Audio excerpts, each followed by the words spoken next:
So if you want to take a seat, just like your kids, no one sits in the front two rows. Just like that. Welcome. We're going to go over a little bit of stuff tonight. This is not going to be nitty-gritty, deadline-based type of talk. This is going to be more 30,000 feet level, looking from above, but just to get a sense of what it means to navigate junior year, and in particular, the process that we try to oversee from our office.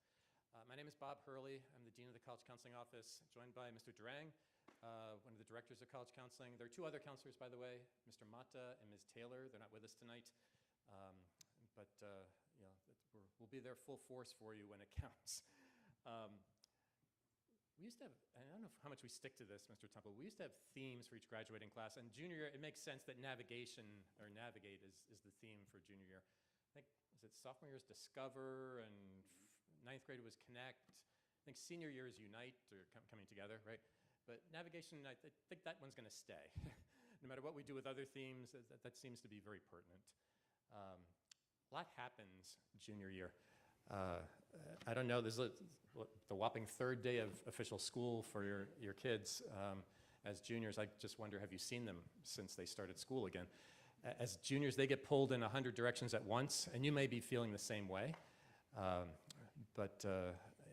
We'll do our best both tonight and going forward to try to reduce any stress that you feel, but in more particular, the way your students would feel it.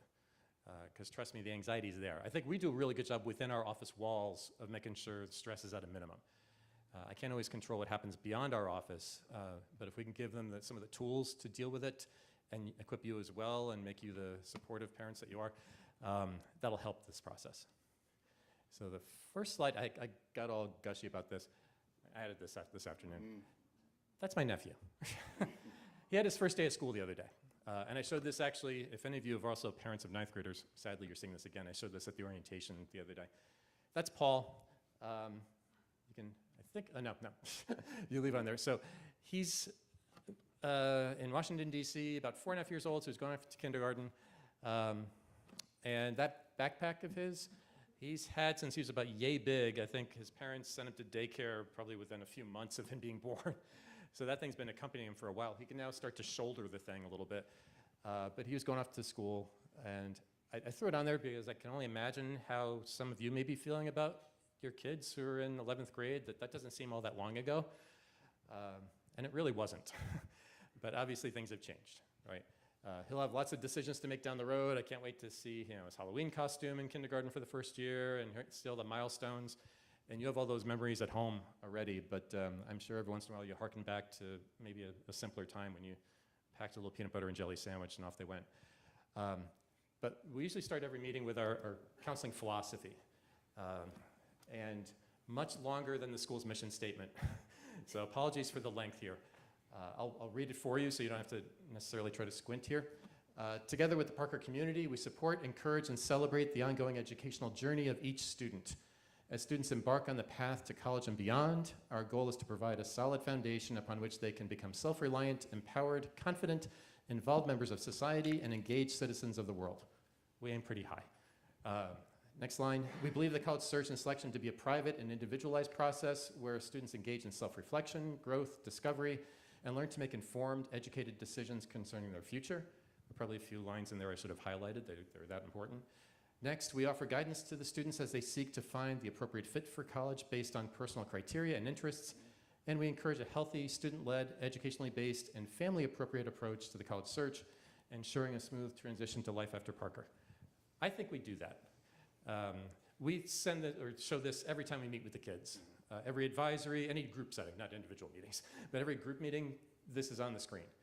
And I think by the time they graduate and have gone through the process and made some critical decisions that are meaningful to them, they can probably look back at this and say, yeah, I guess I did that, yeah. The part I think I probably should have highlighted, section to be a private and individualized process where students engage in self-reflection. Can't stress that enough. I alluded to the stress and anxiety that sometimes people can feel about the college application search.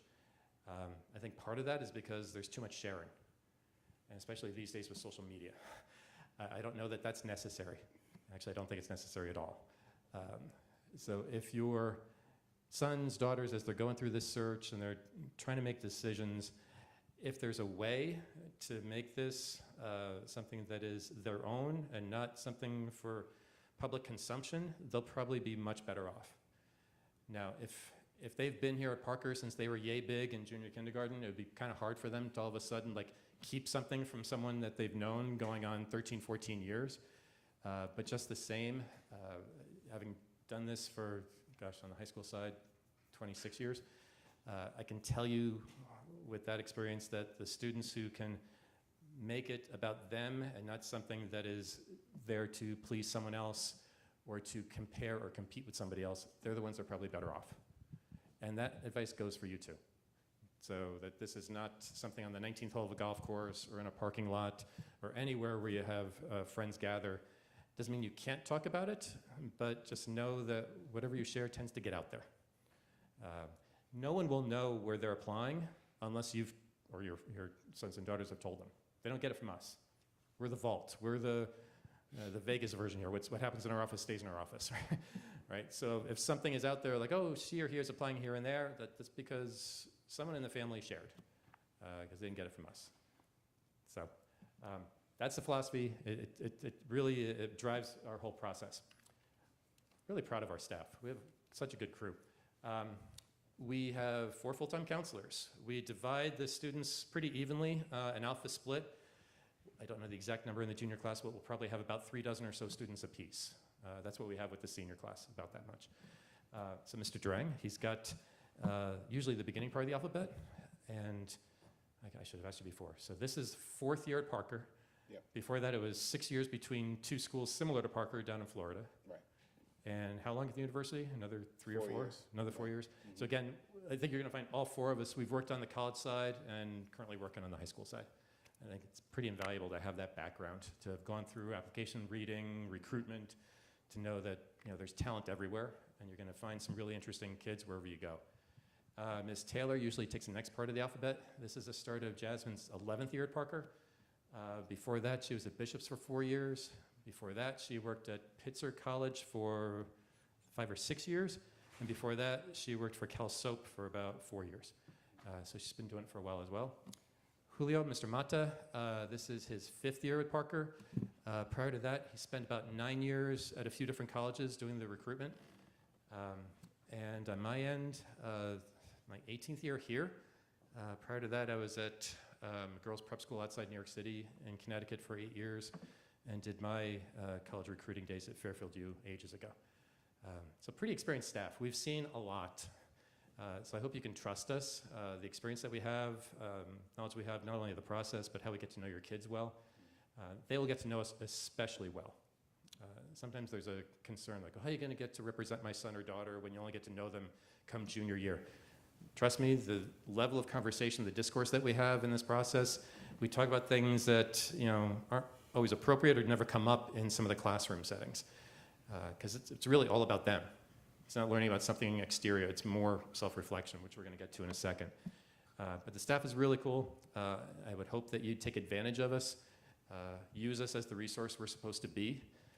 We'll go about assigning you to your particular counselor probably in a couple months.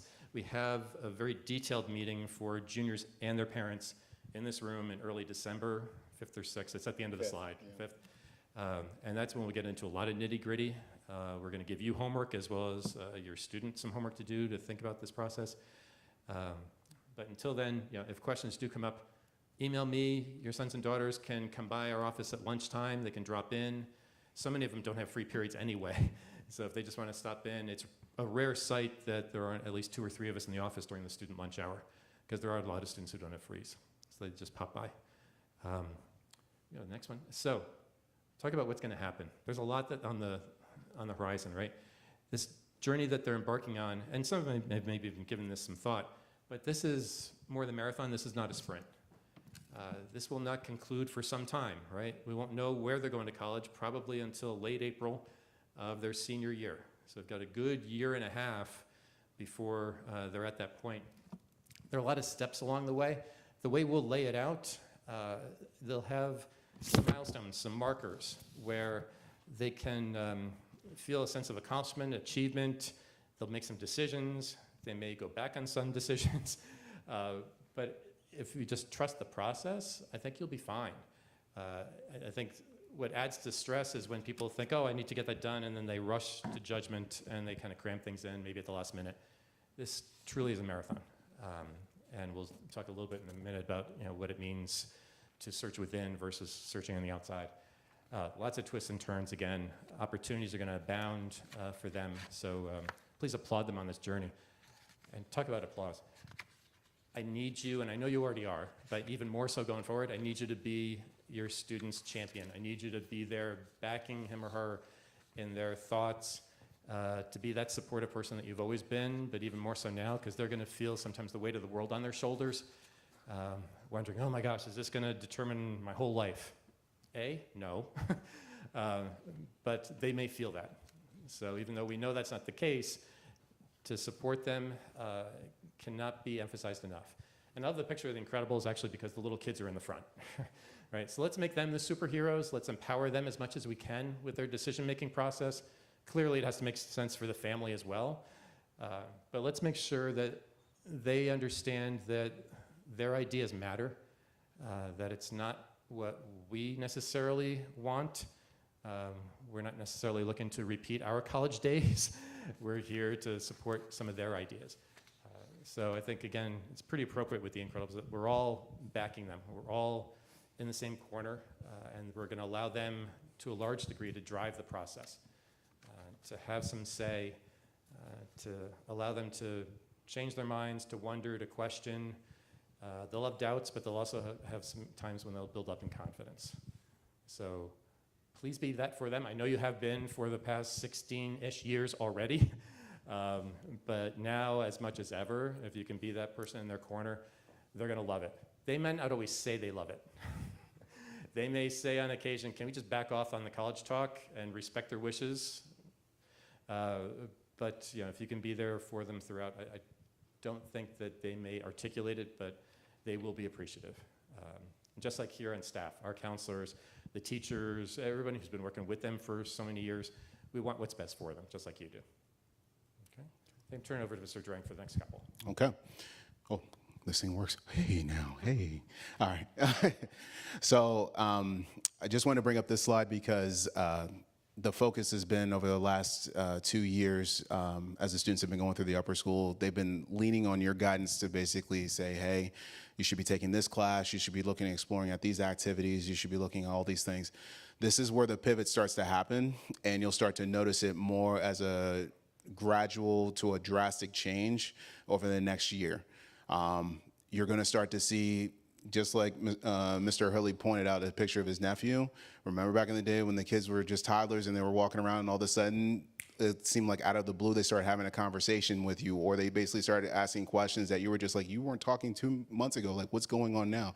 And speaking words, this is the part where they're going to evolve to get to the point where they're eventually going to be independent adults in 2 years that are going to be on a college campus by themselves and doing the things that you basically parented them, got them to this place.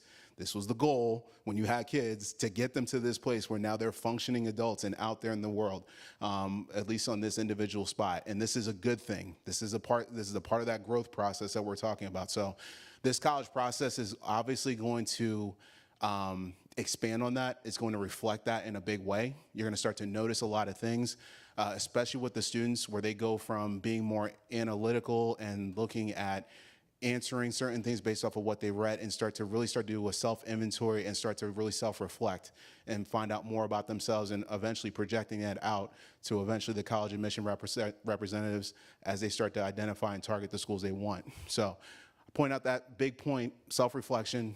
The students are really going to start to figure out what they like, what they don't like, the type of people that they are and the type of people they want to be ambition-wise moving forward. They're going to embrace that personal inventory. These are kind of the values and the morals that you kind of instilled in your kids moving up to this point. Now they're going to start to practice it more so. They should have been doing it, honestly, for years, but this is where it's really going to start to become more evident through this process. And the thing I want to point out to parents is that making sure that you are open to the possibilities that are out there. I know all of us had expectations about certain number of schools, there's certain types of schools, et cetera, but you would be surprised by the amount of schools that are offered in the United States that offer niche programs that will be beneficial to your kids. And I really want you to embrace and hopefully open up to those possibilities also, because there's nothing more fulfilling than your students start to take the reins, they start to take the driver's seat, so to speak, in this car, going on this highway, trying to get to college, and they start to identify, hey, I like this X, Y, and Z school because this is the right fit for me, and not so much I'm hearing the noise of everybody else saying, oh, you should be applying X, Y, and Z school, and literally it's just like, no, this is my fit, this is where I need to be. So hopefully you'll start to see that. And then obviously establishing goals as well, because at the end of the day, we want the students to be ambitious. We want them to be, take charge, be forceful as far as what they want, and be aggressive at times to see, where they're going to end up. I promise you this journey every year. This is my 9th year in college counseling.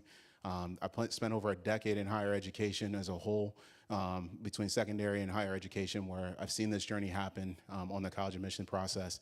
And it's shocking how every year I have to reaffirm to families, to the students, that you are going to be happy come May.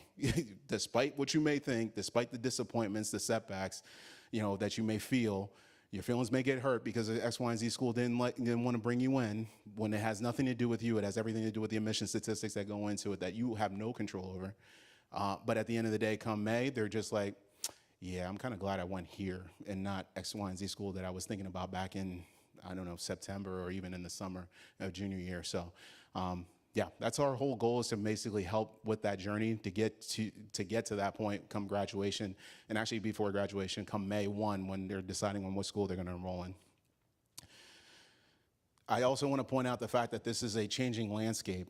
The fact that, depending on when you went to college, I know for me, it's been over 2 decades now, where, plus, where the expectations on getting into a certain school are drastically different than what they are now. Our friends would talk about it, our colleagues at work, they were just like, oh, this is a cake school, you should be fine to get in there. And you would be surprised by the majors, how that has really shifted and changed just the degree of difficulty to get into schools. I'm a rap fan, not even DJ Khaled. Fat Joe says, yesterday's price is not today's price. So that's the emphasis on this process. Like, yesterday's situation with these schools, how competitive they are, how competitive they were not, doesn't mean that that's not going to be the case now.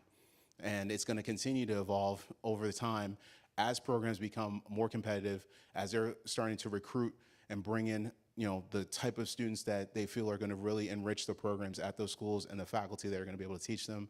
That means that they're going to be more competitive, but there's also an opportunity there to expand on the opportunities elsewhere too, to see what's going on. So yeah, the climate's definitely different between the last 20, 10, and even the last 5 years. And it's just about adjustment and just really just understanding, what those, what the pitfalls, what the obstacles might be. And that's why we're constantly going to college programs, college admission programs. We're headed to a conference in literally 2 weeks for the national conference, to get a better sense from our colleagues at other institutions in higher ed and also at other peer schools around the country, to get a better sense of like what the landscape is looking like from one year to the next. And this is why we don't start this process so early, because I know, as soon as you got to Parker, even in middle school, or when you just, got them to start the upper school in 9th grade, and you were just like, why aren't we meeting with college counseling like right now? Like, we need to know them right now. And it's like, no, because the information is literally going to shift between the now or in 9th grade to now. Like, everything that you learned about the year that you guys came in the upper school was COVID. So that was something where even COVID had an impact on how the admission processes worked. Schools have drastically changed their fundamental ideas on how they're evaluating students. Test optional became a thing. Test blind is now a thing, especially at the state university level in California. So that was not the case 5 years ago. That wasn't the case 10 years ago. So all that to say is that be patient with the process, and definitely lean on us and the knowledge that we're carrying every day, and interacting with our colleagues to best help your families get prepared going into next year, and eventually when the application process matters, as they graduate in 2025. It comes real fast. Okay, so I wanted to bring this up as far as college visits to Parker. I met with your students, with Dr. Wilson this morning during advisory. We touched base on some things, more importantly about how the process is going to go this fall. Each one of your students, as a grade 11 student, got an invitation to our new system called SCORE. For those that had children that went through the process prior at Parker, we used to use a system called Maya Learning. We've done away with that. So now SCORE is what we're using to operate the process for the students to research colleges, also to register themselves if they're interested in particular schools. Colleges are starting to visit Parker starting Monday. The first school that's coming in is the University of Notre Dame. So there's a number of schools over the next 2 months that are going to be visiting Parker, and the students were made aware that they can register. They were invited to use the system, log in, and they can register to visit those or to make contact with those admission reps during the school day, during their class periods, if they are excused. They had to secure a hot pink slip. Now, no reference to Barbie. This hot pink slip that basically gave them permission to go get the slip signed by a teacher saying, hey, I have permission to go to this college visit, speak with the admission rep, and get a better sense of what it's going to be involved as far as the admission process. The students can register as many, barring any conflict, and obviously the teachers have the discretion if there's an assignment or what have you to tell them that it's probably not a good idea for you to miss class. But with that said, the calendar is visible on SCORE, and we still are getting schools to add in every day. We actually have a college fair type of format on Wednesdays during lunch. About 6 or 7 schools come in where the students will be able to interact with multiple schools at once at a table just outside of Building A. So these are great opportunities for the students to, even now as a grade 11 student, to make conversation, to get a better sense of what's going on with the school, if it's going to be a good fit, ask the questions that they need to. And we also know that your students' interests and ambitions and ideas of what they want are going to change over the next year. The survey that you guys are going to have to fill out, as well as your students are going to have to fill out come December to start college counseling meetings in January. I promise you, I'll literally throw that survey back in your face and be like, you said this, and then it literally come the fall, it's like, oh yeah, we definitely switched that. We don't want this, we don't want that. So this is also part of that patience process, or patience part of the process, where your ideas and the students' focuses are going to change over the course of that time.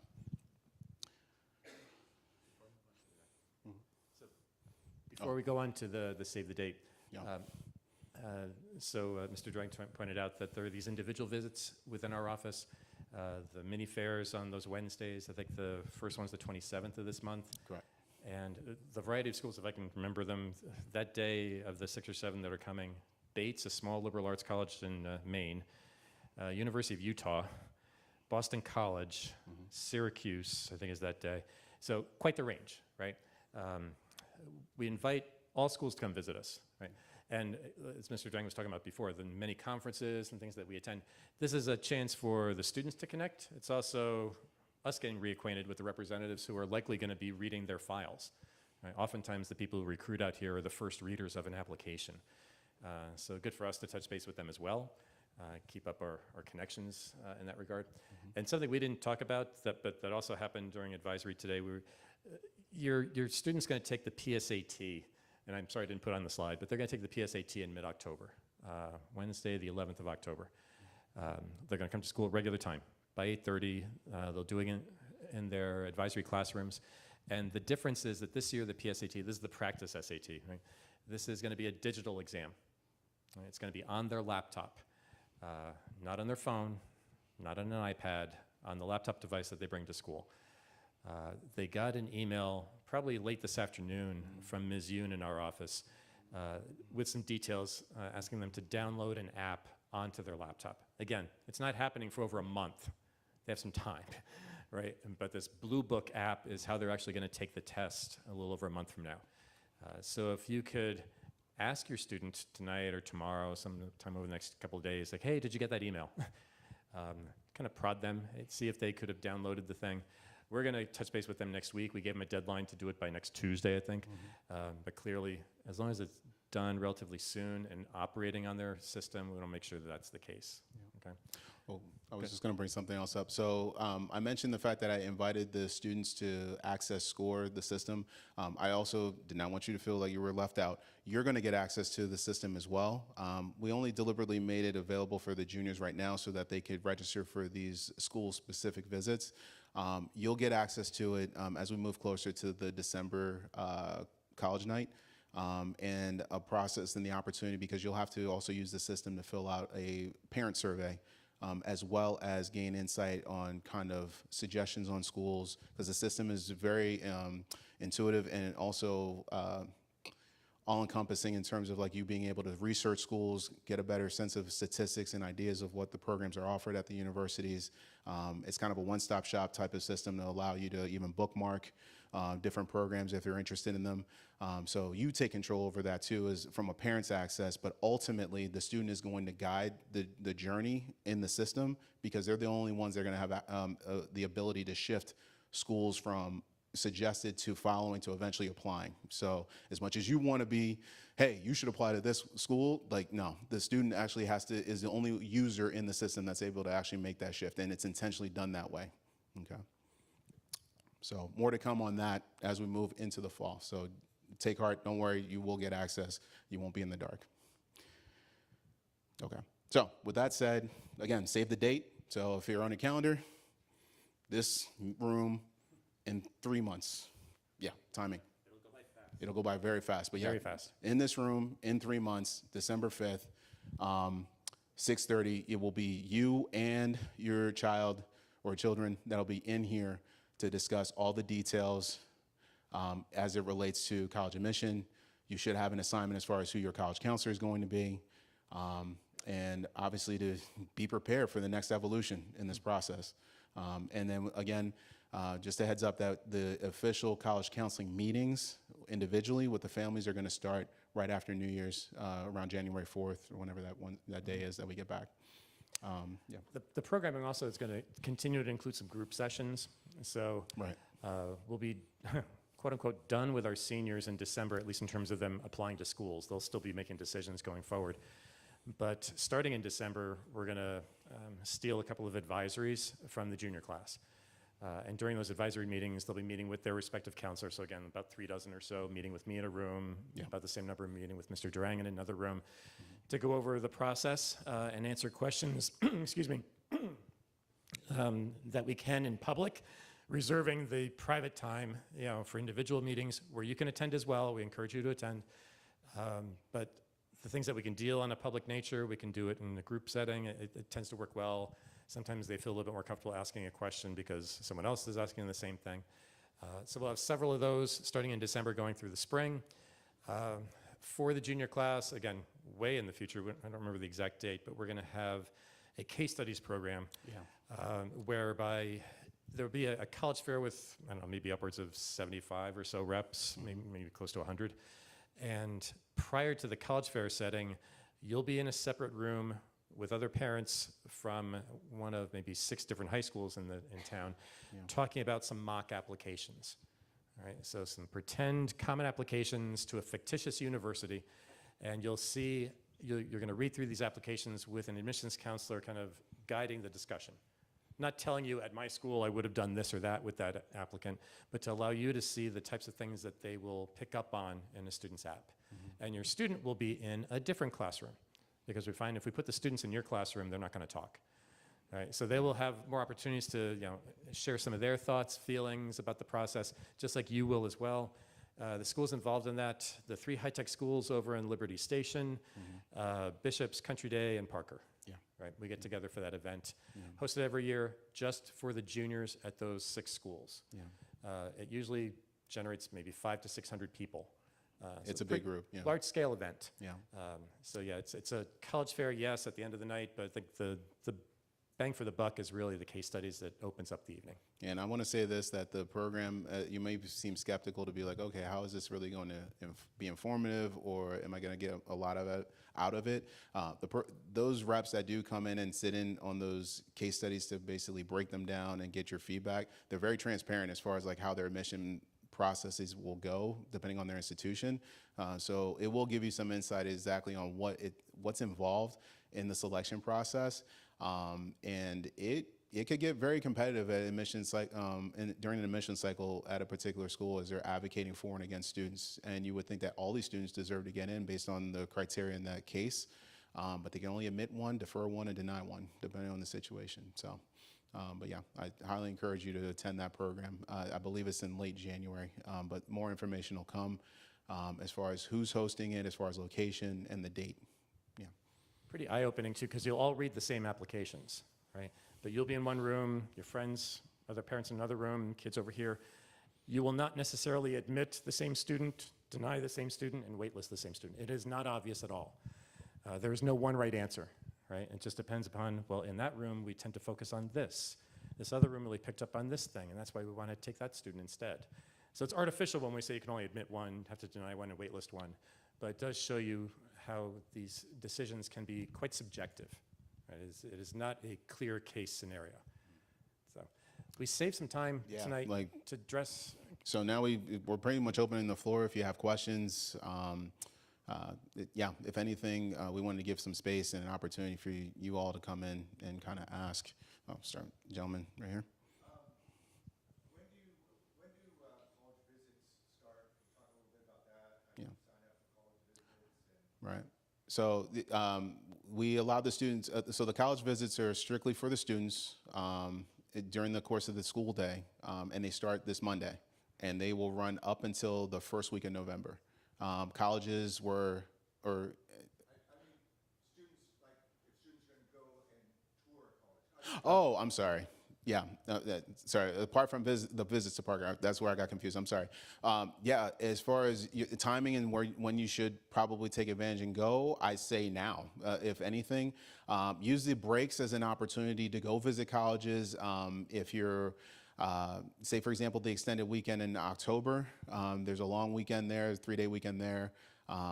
Maybe not so much during like the holiday breaks, because those are when the campuses are really closed or the students are off to go see their families. You won't get as best of a sense of a college environment with the students actively being there, as opposed to being during the semesters and what have you. So take advantage if you can, even locally, just start to visit colleges and see a different array of types of schools also. So locally, if you're in San Diego, which obviously we all are, go visit USD across the street. There's literally a college right there that's on par with applying to a school like Chapman or Loyola Marymount or Pepperdine. That's a school right there that basically can give you a better sense of that from a private school standpoint. UCSD is another one. And just across the board, kind of seeing, the types of schools that your student may or may not like based on campus size, class size, in terms of the student body, environment, in terms of location. Do they want a more urban setting? Do they want a suburban setting? Or they want to be more rural and go out to like Texas A&M or, Penn State? Versus going to a city campus like Drexel or University of Pennsylvania. So those are the types of questions you want to start to answer as you go visit schools, and take advantage if you feel like you're on a business trip and you want to have them tag along, and it's something where it's not going to conflict with classes. And the tours, you set those up starting for like junior year, and Yeah. you get the information just from your website. So you can go right to the school's admission page. Under their admission page, there should be a visit link. They don't hide it. They really want the families to go on their websites, register officially. It's also a good way for them, especially if the schools are tracking demonstrate interest, to kind of say, hey, you went to our school, you visited our school, on top of staying connected with our admission rep, et cetera. The tours are pretty much usually either at 10 a.m. or 2 p.m., depending on the school, or 1:30. So they usually try to do tours twice a day, depending on availability, and their tours are usually led by current students. Just from my time at Miami, that's how we set ours up. I worked at the University of Miami in Florida, where we had 2 tours a day and usually had an information session in the middle of the day. Most schools usually operate in that same pattern. Yeah.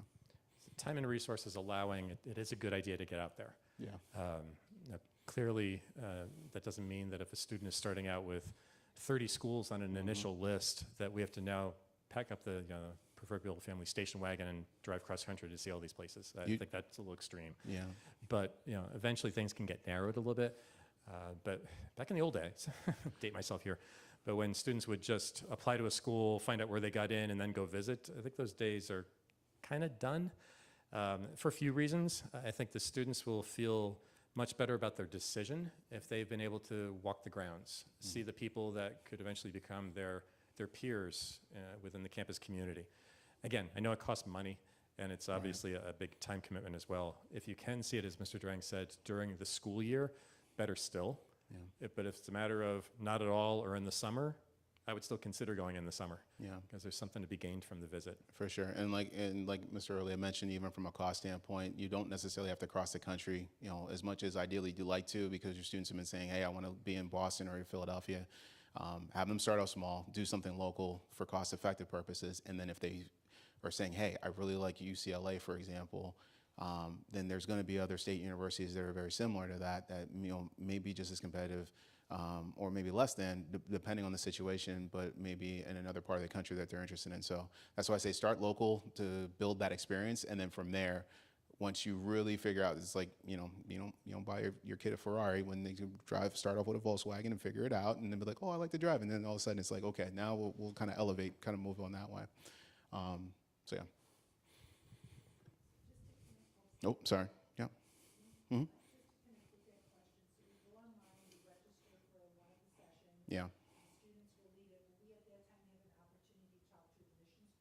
Depending on the school.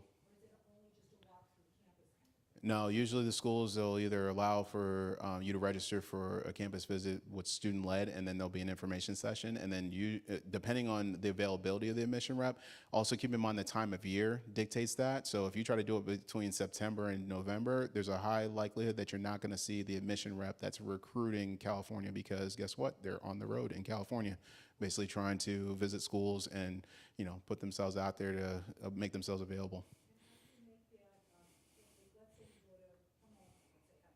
Mm-hmm. Mm-hmm.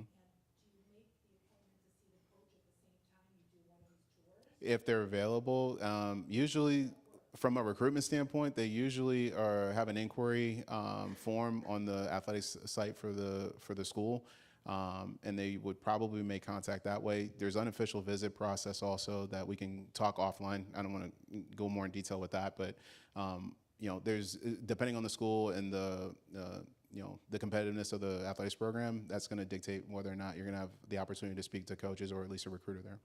Yeah. Not necessarily, no. Depending, you try to, obviously, if logistically it allows for it, but yeah. Okay, we're going to hear us throughout the next year and a half say, we'd love for your student to take ownership of this process, right? Because they're the ones going. I know you're footing the bill, but they're the ones going, right? So as much as they can have this buy-in and interest and feel like their opinion matters and is being respected, it's going to be better for everybody, right?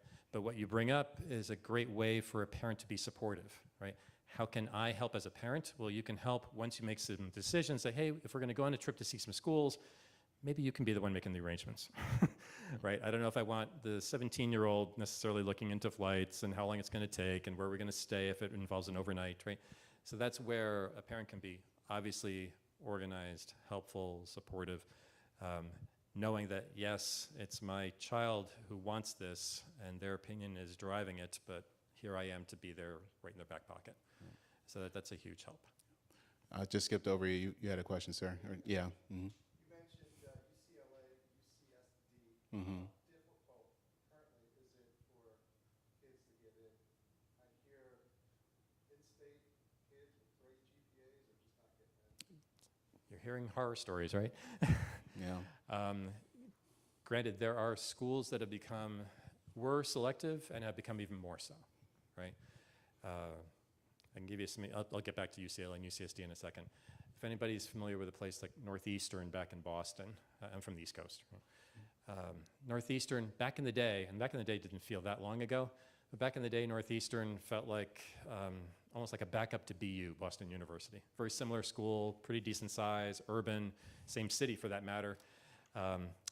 These days, the acceptance rate at Northeastern overall last year was around 5%, right? Now, that doesn't mean that our students don't go. One of my students is at Northeastern from last year's graduating class, so it doesn't mean, oh, it's done. We have to rule it out. No. Yeah. But that climate, the landscape has really changed. Some schools have gotten really good at targeting their audience.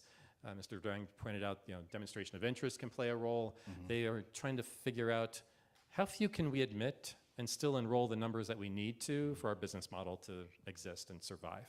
Right? It's complicated by some other factors that are going on, right? With COVID and the introduction of so many schools going test optional, it's opened some doors to students who in the past might not have thought of UCLA. Like, I've got the grades, but I don't know if I've got the scores. Scores are kind of my bugaboo. Well, now that is not a hindrance for that student, right? Because the scores at UCLA don't matter. They're not going to look at them. They're not going to look at test scores. Same thing at UCSD, right? So there are a lot of factors kind of converging at once. So SATs or ACTs. Yeah, so both UCs and Cal States are now test blind. I'm looking at that. So you may test especially well, and there are other schools that would love to see it still, but those schools in particular, it's not part of the process now. And, yeah, and I was just going to bring up, like, depending on another factor would be, as much as we talk about it, selecting the type of major could dictate that as well. You can see a stark difference. Say, for example, University of Washington. How many are Huskies, if any? Okay. You know, one or two. So at least are familiar in Seattle. I think it's a great school.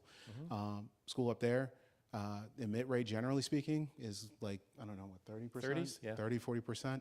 If you try to apply to the comp school, the computer science program at that school, it's less than 10.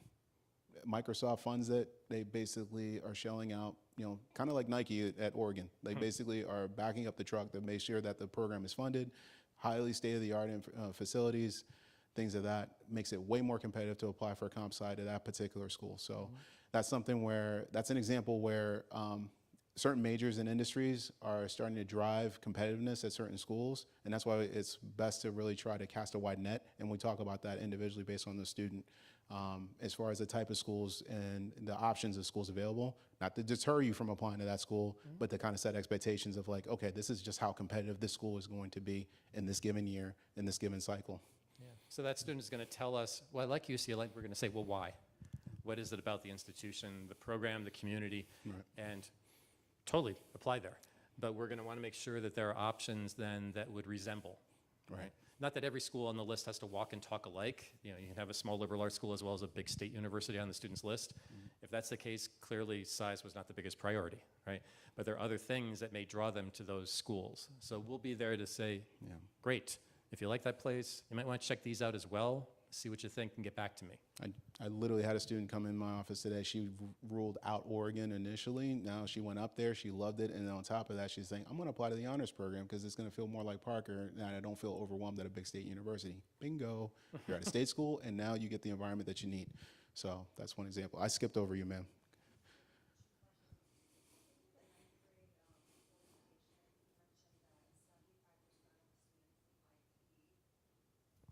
Yeah.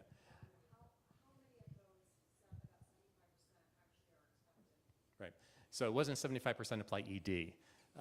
Last year, I think it was 89% of the class applied someplace early. Right. But early decision ED means that it comes with a commitment. We had a good number apply ED, but not that many were looking to commit to a school. A lot of them just knew that, hey, it could be Oregon. They have an early action program, right? I want to apply. I don't know if it's my first choice, but you know, I'm very interested in the school, maybe the honors program as well. It's due on November 1st. They'll probably get back to me with a decision by mid-December. If I get in, great. And I'll tell you, it doesn't matter what school your student gets into first choice or the last one on his or her list, it feels good, right? So whatever decision comes through that's positive first, there's this relief, right? I can't tell you how many times a valedictorian type of student comes into my office claiming, oh, I'm never going to get into college. So smack them around a little bit, and then you're like, no, you're getting into college. But yeah, that first one, while it's going to feel good, it may then determine, well, if I'm into Oregon, and if I liked it this much, do I want to follow through with these other applications that are due in January? So the list may change a little bit with an early action or early decision application that goes right. Of the 89% that applied someplace early, it's a little bit of a guess, but it's probably about a third or more of the class that is going to one of their early schools. So while close to 90% did something in the beginning, it's not like 90% of the students ended up at a school like that, right? So there are a lot, and that could change from year to year. So, yeah, second. Mm-hmm.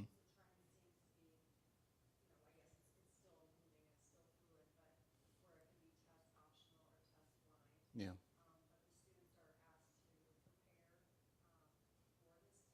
Mm-hmm.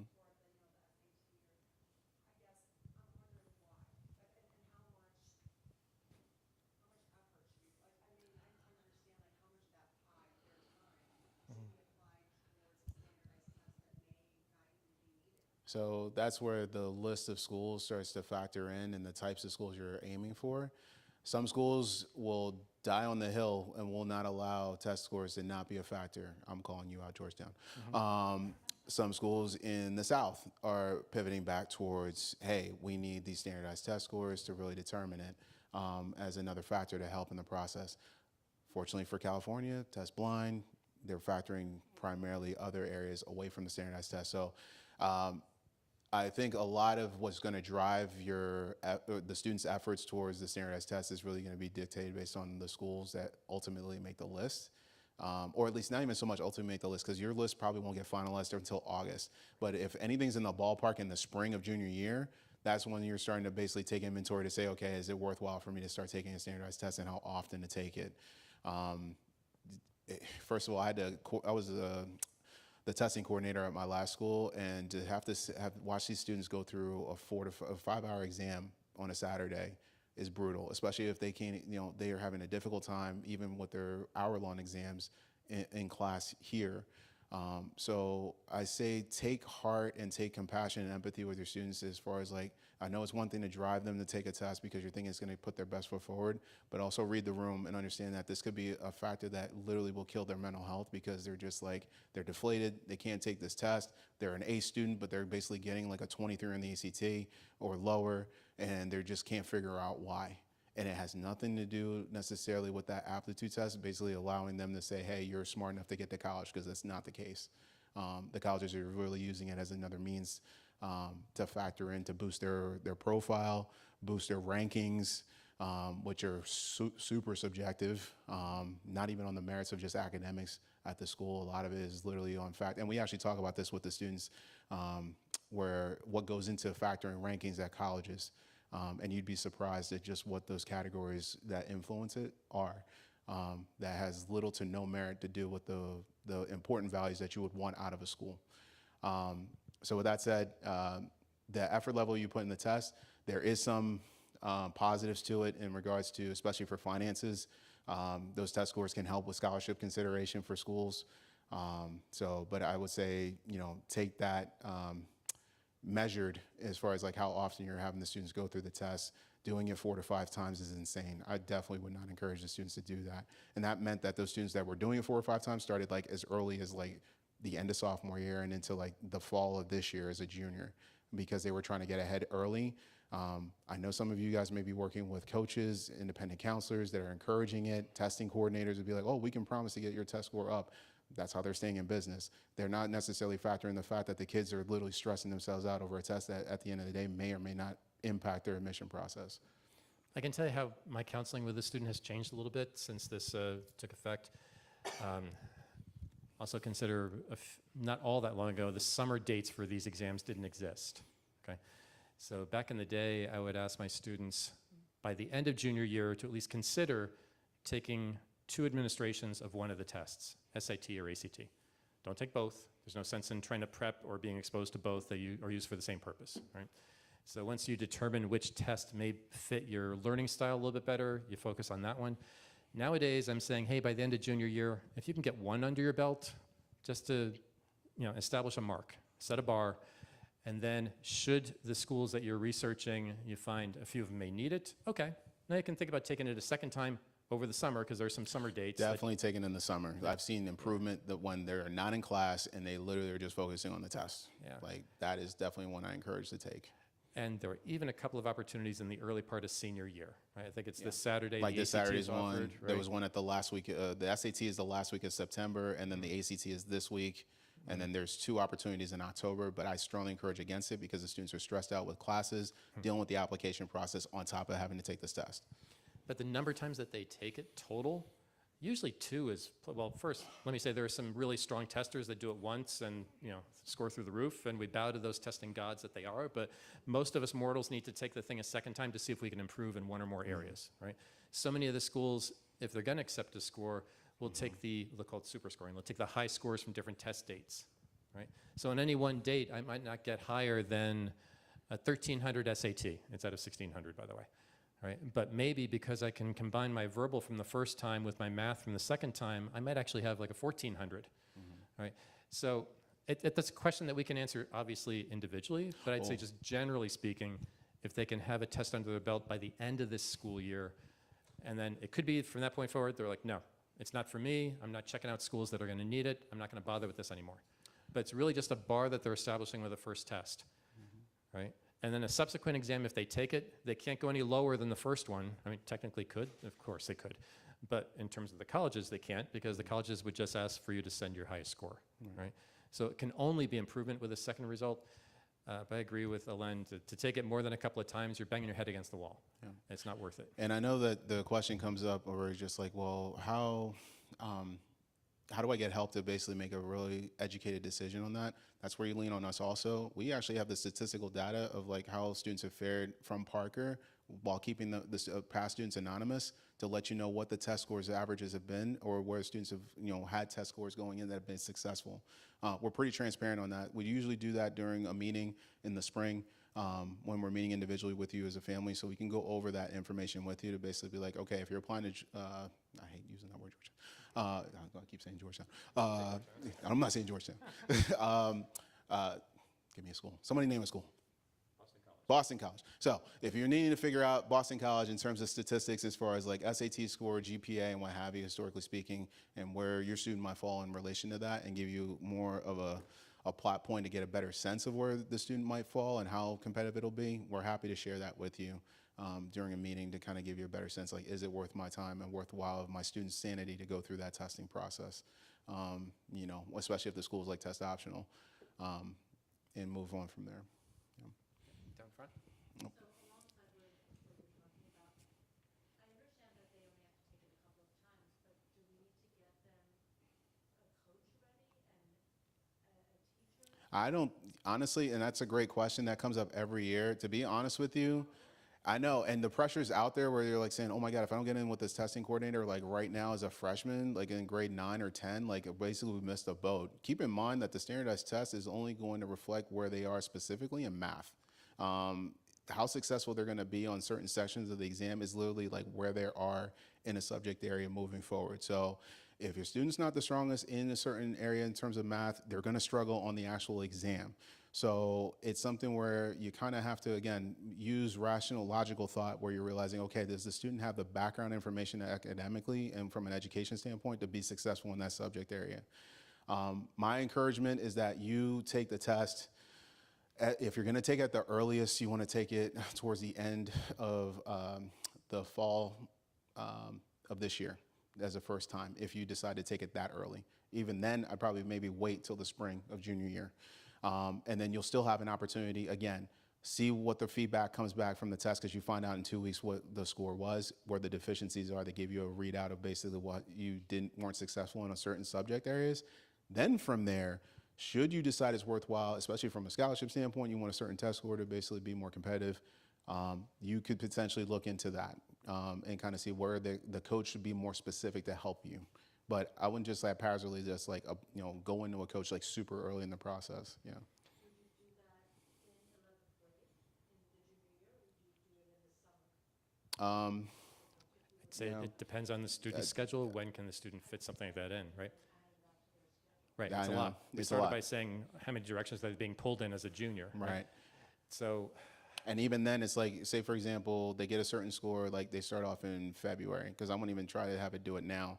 And especially if they struggle in a certain area, like where are they going to find the time apart from getting a coach during the holiday season to get themselves ready for a second exam in February or March? They take the test early in February or March, figure out which one where they're deficient in certain areas. They may decide, it may be something where, if they're struggling in math and they're starting to work on certain elements that they saw in the test with maybe even a math teacher here, they kind of figure that out. But if it's something where they start working with a coach, I'd probably wait till closer to the summer and then maybe take that test. The ACT is in mid-July, so there's something where there's an opportunity there. And then if the test still isn't, where you want it to be, you could potentially take it for a third time, although, that's dependent. But that's the first week in September. I'd say a little bit of exposure to the exam before you sit for it for real Yeah. can be beneficial, but the exposure can come with the PSAT that we're offering again in October, right? If you want, we're going to have probably a practice ACT exam in the early part of December. Right? So just to get a sense of what these exams are like, get those results, And then on their own, hard to do, right? Trust me, hard to do this. But on their own, they can actually prep online on their own. There's some free There's free tests available. Yeah. free preparation that'll tell you this is the answer, this is why the answer is what it is. It doesn't have to be some course that you're going to spend thousands of dollars for. And again, sometimes the improvements can be marginal, right? So let's see if they can be exposed to the test first, a practice exam of some sort, then sit for an exam. Should they find that they're looking at schools that are going to need it, or if they are scoring high enough with the first exam that, hey, if I can only get this much higher, maybe I'll qualify for XYZ scholarship, right? Then maybe they could add something a little bit extra, and maybe depending upon the student, it could be a summertime thing. And still plenty of time, like you pointed out before, to take tests in the summer or even the early part of fall of senior year, and it's in plenty of time for the application to read. We just don't want this to become an extracurricular event. Yeah. Right? And If you're doing a tutor or a company that does the test prep, traditionally it's like 6 weeks and it leads up to the actual exam date. And it's several hours each time, and it can be exhausting. They're going to gain some preparation, believe it or not, just by being in their classes here. for sure. Right? Just to be considerate on time, I'm going to take one more question. Yeah, I know you had your hand up for a little while. Yeah. My question is about helping kids figure out what they want to do with the rest of their lives. Is there any aptitude testing so that kids might know what they might want to major in? I was going to say, yeah, so we, right now SCORE is in the process of transition where there's kind of like not a Myers-Briggs, but some kind of like evaluation in that sense, the kind of career builder or career finder. There's assessments that way.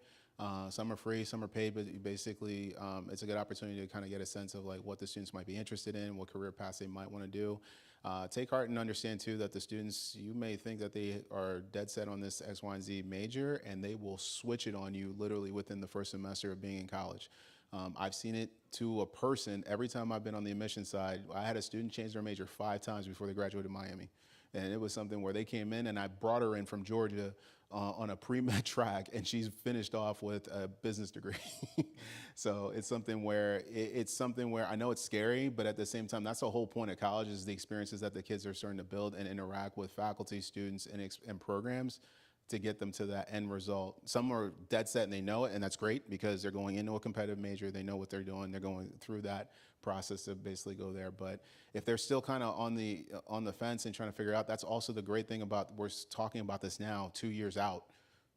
You know, this is the year to really start to have them start to explore, hey, you know, what are you interested in? What do you like? You've been at Parker for 2 years. You've been doing these activities. If you like to deal with, if you like robotics, why are you not on the robotics team? If you're not doing something that's related, if you're interested in engineering, if you like if you're working with your, with mom underneath the car, basically trying to fix an engine, like, what are you doing? Like, why are you not looking into engineering as a major? See, these are the kind of questions that you kind of want to put out there and just start to have them start to do the self-discovery, like I talked about in that slide, to figure out what they're interested in. And this is the year to do it, really. So. Yeah, that self-reflection that will help guide them.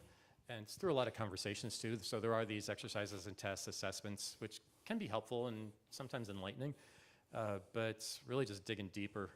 It's something that they're not necessarily accustomed to doing. Yeah, they are happy to talk about what they learned in whatever class and how engaging that teacher was, and now they can regale you with all these facts tonight at the dinner table about such and such.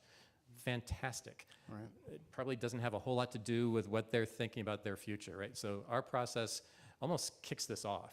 Yeah, I guess I have a daughter who's a rising, she's a sophomore now in college, Mhm. and my husband and I are both physicians, and so she thinks she has to be a physician, and that's not her strength. Right. And I would love for her to be able to find an aptitude, like just for her to figure it out on her own. Mm-hmm. She doesn't have to go into this mold, because that's the only one. Well, and in her case, if she's already in college, she should definitely go to the career center at the college. Every college has one, like a career center that lives. I guess my point is, Mhm. because you guys talked about looking at colleges based on what kids think they want to major in. Right. I'm just trying to help, I'm helping her and then my son who's a junior. Right. Figure out like what they're interested in, what they enjoy doing, what does that match into Mm-hmm.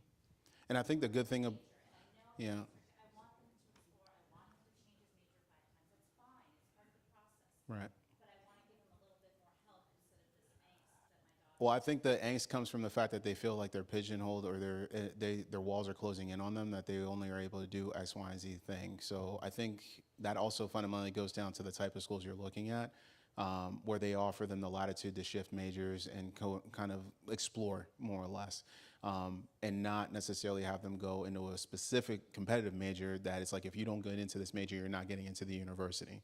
So those are the type of questions you need to start to ask as far as like, does the school fit what we're looking for in that flexibility? Yeah, because on top of the majors, there's so many other factors that could influence my appreciation for what the school's going to offer me, right? If I'm one that loves to, because yeah, and we'll expose them to the inventories and the assessments, Yeah. and again, a lot of conversations. Ask them to, again, dig a little bit, and just warning you, this won't be easy. All right, so we're on time. We'll stay after for a little bit if you have individual questions, but we want to thank you so much for coming in. Don't forget, we'll have a more comprehensive meeting in December. Your students will be right next to you, so they'll hopefully be receiving all this information too, as we are also going through it over the course of the fall. And yeah, feel free to reach out if you have any questions, things that come up. We're happy to answer those for you. All right. Thanks for coming tonight.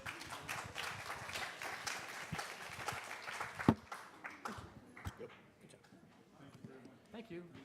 Nice meeting you too. Wow, it's hot.